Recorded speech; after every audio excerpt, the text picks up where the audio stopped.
যাচ্ছে। খেলা যদি এক্সট্রা টাইমে যায়, আমরা জানি যে ইংল্যান্ড তুলনামূলকভাবে ইয়াঙ্গার টিম, ওদের টিমের স্ট্যামিনাটা তুলনামূলকভাবে বেশি, কিন্তু এটা একটা অ্যাডভান্টেজ হতে পারে। হ্যাঁ, সেটা হতে পারে, বাট ফ্রান্স এই মুহূর্তে যেই রকম ফুটবলটা খেলছে, আমার একটা জায়গায় একটু অবাক লাগছে, গোল পোস্টের নিচে উগো লরিস নেই। যদি পেনাল্টি শুট আউট হয়, তাহলে যেই গোলকিপারকে নেওয়া হচ্ছে থার্ড গোলকিপার ফ্রান্সের, তাকে দিয়ে আসলে কতটা কাজ হবে আমি জানি না। হতে পারে। সেক্ষেত্রে আমরা জানতে চাবো যে আদৌ ফ্রান্সের যিনি গেমারো আছেন, তিনি শেষ মুহূর্তে কিছু গোলকিপার চেঞ্জ করবেন কিনা, সেটা করার সুযোগ আছে, এবং ফিফার নতুন রুলস অনুযায়ী সেই সুযোগটা কিন্তু এক্সট্রা টাইমেও পাবেন তিনি।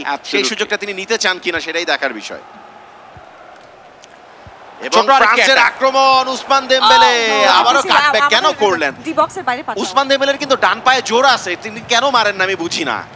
ওই যে ডি বক্সের মধ্যে অতিরিক্ত পাস, আপনাদের সবার স্পেনের থেকে শিক্ষা নেওয়া উচিত যে অতিরিক্ত পাস দেওয়ার ফলাফল কি হতে পারে। না, এইবার এটা কি দারুণ হয়েছে, কিন্তু আবারও গোলকিপারের কাছে খুব দারুণ সেভ, দারুণ সেভ। বেশ অল্প গতির একটা বল ছিল, কিন্তু গোলকিপারকে বেশ বেগ পেতে হয়েছে। কিন্তু একদম মানে টার্গেটটা ভালো ছিল, জায়গা মতো তিনি বলটাকে রাখতে পেরেছিলেন, বাট গোলকিপারের ভালো ওয়ার্ক, গুড ওয়ার্ক। আমরা যদি দেখি এবার কিন্তু কর্নার কিক, হেডারের কেউ আছেন কিনা, এবং সুযোগ আছে। উসমান দেমবেলে না, সেখানে কারিম বেনজেমা ছিলেন, নাম্বার 9 ছিল। এবার দ্রুত টাইম দিবে কিনা অ্যাটাক, রাইট জর্ডান স্যানচো, কিছুটা নিচে কাইল ওয়াকার, রাইট ব্যাক, বলটা সামনে বাড়াবেন কিনা, স্পেস পেয়েছেন, ভেকেন্ট ছিল সেখানে, ভালো পাস, কিন্তু ফিল ফোর্ডেন পর্যন্ত না। ফাইনালি ফিল ফোর্ডেন পর্যন্ত এসছে, কিন্তু তার আগেই রেফারি রেগুলেশন টাইমের খেলা শেষের বাঁশি বাজিয়ে দিয়েছেন।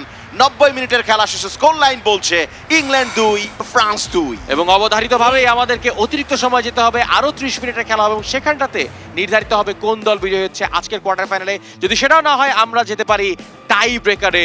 দেখা যাক পরবর্তী খেলায় আমাদের জন্য কি অপেক্ষা করছে। অতিরিক্ত সময় যখনই খেলা গড়ায়, তখন প্লেয়ারদের রিয়েল স্ট্যামিনার টেস্ট হয়। এখন আমরা দেখবো যে ফ্রান্স না ইংল্যান্ড কোন দল তাদের সেই স্ট্যামিনাটা দেখাতে পারে এই অতিরিক্ত সময়। রাইট, সেই সুযোগটা